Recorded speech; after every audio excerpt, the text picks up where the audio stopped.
ഇന്ന് ഡിസംബർ 6 ബാബരി മസ്ജിദ് തകർക്കപ്പെട്ട ദിവസമാണ് ഇന്ന്.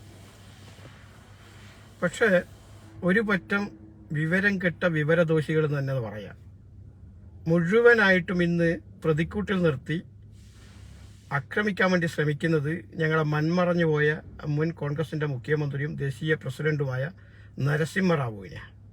എന്നാൽ പള്ളി പൊളിച്ച BJPക്കെതിരെ ഒരക്ഷരം മിണ്ടാൻ ഈ പറയുന്ന ഒരു പോങ്ങന്മാർ മുന്നോട്ട് വന്നിട്ടില്ല. ഇവരൊക്കെ പറഞ്ഞു വെക്കുന്നത് എന്താ, ബാബരി മസ്ജിദ് പൊളിച്ചത് നരസിംഹറാവു ആവുമല്ലോ. ഇവരെ വർത്താനം കേട്ടാൽ വിചാരിക്കൂ നരസിംഹറാവു പിക്കാസും കൊണ്ട് കുറച്ച് യൂത്ത് കോൺഗ്രസിന്റെ പ്രവർത്തകരെയും കൂട്ടിപ്പോയിട്ട് ആണ് ബാബരി മസ്ജിദ് പൊളിച്ചതെന്നാണ്. ആ ബാബരി മസ്ജിദ് ധ്വംസനവുമായി ബന്ധപ്പെട്ട് കോൺഗ്രസിന് എന്തെങ്കിലും ബന്ധമുണ്ടോ? കുലബന്ധം പോലും ഇല്ലാത്തൊരു കാര്യത്തിനകത്ത് കല്ല് വെച്ച നുണ, പച്ച കളവുകൾ, ഒട്ടും മടിയില്ലാതെ, ഉളുപ്പില്ലാതെ, നാണമില്ലാതെ സോഷ്യൽ മീഡിയയിലും പല വാട്സപ്പ് ഗ്രൂപ്പിലും ഇങ്ങനെ പ്രചരിപ്പിക്കുക. രാജ്യത്തിന്റെ ഒരു ഭരണഘടനാ സംവിധാനം അല്ലെങ്കിൽ രാജ്യത്തിന്റെ നിയമവാഴ്ച അതുപോലും മനസ്സിലാക്കാൻ പറ്റാത്ത കുറെ വിവരം കെട്ടവരായി ഇതിങ്ങനെ വിളിച്ച് പറയുന്നത്. അതിനകത്ത് കുറെ താടി വെച്ച, കുറെ തൊപ്പി വെച്ച കുറെ പോങ്ങന്മാരും ഇങ്ങനെ എന്തൊക്കെയോ വിളിച്ച് പറയുന്നുണ്ട്. ഏത് ബോധ്യത്തിന്റെ അടിസ്ഥാനത്തിലാണോ ഇത്ര കല്ല് വെച്ച നുണ പറഞ്ഞ് പ്രചരിപ്പിക്കുന്നത്? ബാബരി മസ്ജിദിന്റെ ധ്വംസനവുമായി വന്ന് കോൺഗ്രസിന് എന്ത് കുലബന്ധമുള്ളത്? അതാദ്യം നിങ്ങൾ പറയാം. ഇനി ആ വിഷയവുമായി ബന്ധപ്പെട്ട് നിങ്ങൾക്ക് അറിയണമെന്നുണ്ടെങ്കിൽ അതിന്റെ വിവരാവകാശ നിയമപ്രകാരം ഒരു അപേക്ഷ കൊടുത്താൽ അത് കിട്ടുമല്ലോ. എന്നിട്ട് അതിന്റെ നാൾ വഴികളും ചരിത്രങ്ങളും എടുത്തൊന്ന് പരിശോധിച്ചാൽ കൃത്യമായിട്ട് മനസ്സിലാവത്തില്ലേ? പിന്നെ അന്ന് ബാബരി മസ്ജിദ് പൊളിക്കുന്ന സമയത്ത് സെൻട്രൽ ഗവൺമെന്റ് കോൺഗ്രസിൻ്റെതാ, അതിന് തർക്കമൊന്നും ഞങ്ങൾ ആരും പറയുന്നില്ല. അന്നത്തെ പ്രധാനമന്ത്രി നരസിംഹറാവുവും കൂടിയാ. പക്ഷേ സെൻട്രൽ ഗവൺമെന്റിന് സ്റ്റേറ്റിനകത്ത് നടക്കുന്ന വിഷയത്തിനകത്ത് ആ സ്റ്റേറ്റ് രേഖാമൂലം ആവശ്യപ്പെടാതെ സെൻട്രൽ ഗവൺമെന്റിന് എന്തെങ്കിലും ചെയ്യാൻ പറ്റുമോ? എനിക്കറിയില്ല. അങ്ങനെ ഒരു നിയമമുള്ള രാജ്യമാണ് ഇന്ത്യ രാജ്യം എന്നുള്ളത്. അങ്ങനെ സ്റ്റേറ്റിന്റെ അധികാരത്തിൽപ്പെട്ട എല്ലാ കാര്യത്തിലും കയറി അറ്റാക്ക് ചെയ്യാൻ പറ്റും എന്ന് സെൻട്രൽ ഗവൺമെന്റിനുണ്ടെങ്കിൽ എന്നേ കേരളത്തിലെ ഗവൺമെന്റിനെയൊക്കെ പിരിച്ചുവിട്ടിട്ടുണ്ടാവും. അപ്പൊ ഇങ്ങനെ നിയമവാഴ്ചയുള്ള ഒരു രാജ്യത്ത് നിന്നുകൊണ്ട് കല്ല് വെച്ചെന്നുള്ള പച്ചക്കളവുകൾ വിളിച്ചങ്ങ് പറയാം. എന്തിനും ഏതിനും കോൺഗ്രസിനെ പ്രതിക്കൂട്ടിലാക്കാനോ? കാരണം അതിന് തിരിച്ചു ചോദിക്കാനും തിരിച്ച് മറുപടി പറയാനും ആ പാർട്ടിക്കകത്ത് തദ്ദേശമുള്ള നേതാക്കന്മാർ ഇല്ലാത്തതായിരിക്കും എന്ന് ഞാൻ മനസ്സിലാക്കുന്നു. ഇവിടെ വളരെ ക്ലിയർ അല്ലേ കാര്യങ്ങൾ? ആ പള്ളി പൊളിക്കുന്ന ഘട്ടത്തിൽ സ്വാഭാവികമായിട്ട് രഥയാത്ര വരുന്നതിന് ശേഷമാണല്ലോ പള്ളി പൊളിക്കപ്പെടുന്നത്. രഥയാത്ര കൊണ്ടുവരുന്ന ഘട്ടത്തിൽ തന്നെ ആ വിഷയവുമായി ബന്ധപ്പെട്ട്, മസ്ജിദിന്റെ വിഷയവുമായി ബന്ധപ്പെട്ട് ഉത്തർപ്രദേശിലെ അഹ്ലാബാദ് കോടതിക്കകത്ത് കേസ് നടക്കുക. അപ്പൊ സ്വാഭാവികമായിട്ട് കോടതി അവിടുത്തെ സ്റ്റേറ്റ് ഗവൺമെന്റിനോട് വളരെ ക്ലിയർ ആയിട്ട് തന്നെ 3 പ്രാവശ്യം ചോദിച്ചിട്ടുണ്ട്. ആ പള്ളി സംരക്ഷിക്കാൻ വേണ്ടി അന്നത്തെ BJP ഗവൺമെന്റാണ് അവിടെ ഉത്തർപ്രദേശ് ഭരിക്കുന്നത്. സംരക്ഷിക്കാൻ പറ്റുമോ എന്ന് 3 പ്രാവശ്യം കൊടുത്തിട്ടും കൃത്യമായിട്ട് ഗവൺമെന്റ്, അവിടുത്തെ സ്റ്റേറ്റ് ഗവൺമെന്റ് ഞങ്ങളത് സംരക്ഷിക്കും എന്ന് പറഞ്ഞുകൊണ്ട് അവിടെ വിട്ട് കൊടുത്താൽ പിന്നെ സെൻട്രൽ ഗവൺമെന്റിന് അതിനകത്ത് എങ്ങനെ ഇടപെടാൻ പറ്റുക?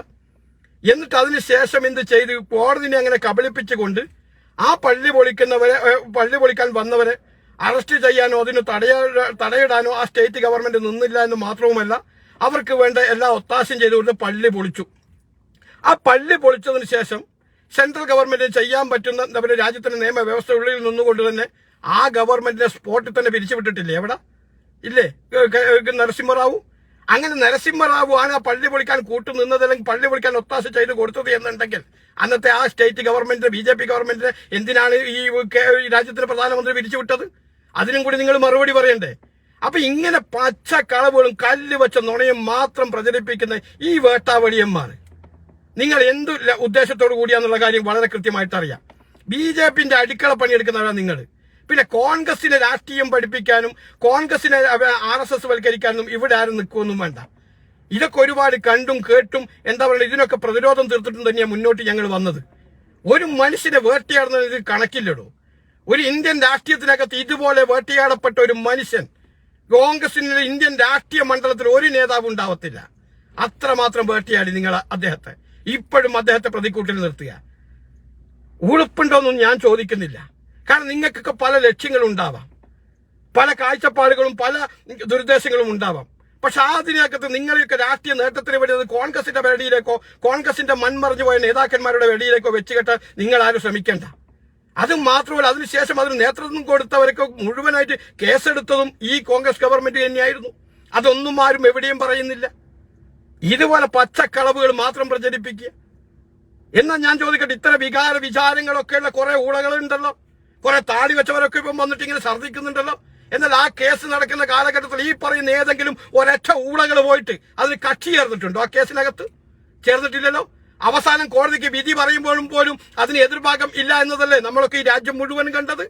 എന്നാൽ ഇത്ര വിചാരങ്ങളൊക്കെ ഉൾക്കൊണ്ട് 1000 വട്ടം അള്ളാഹുവിന് സുജൂദ് ചെയ്ത, അള്ളാഹുവിന് ശുക്ർ ചെയ്ത, പള്ളിയിൽ നിന്നൊക്കെ ഇങ്ങനെ ഘോരഘോരം പ്രസംഗിച്ച് ജനങ്ങളെ മനസ്സിനകത്തേക്ക് മറ്റേതെങ്കിലും കാര്യങ്ങൾ ഉണ്ടാക്കുന്നവർക്ക് എന്തെയാന്ന് കക്ഷി ചേരാൻ കഴിയാഞ്ഞത്?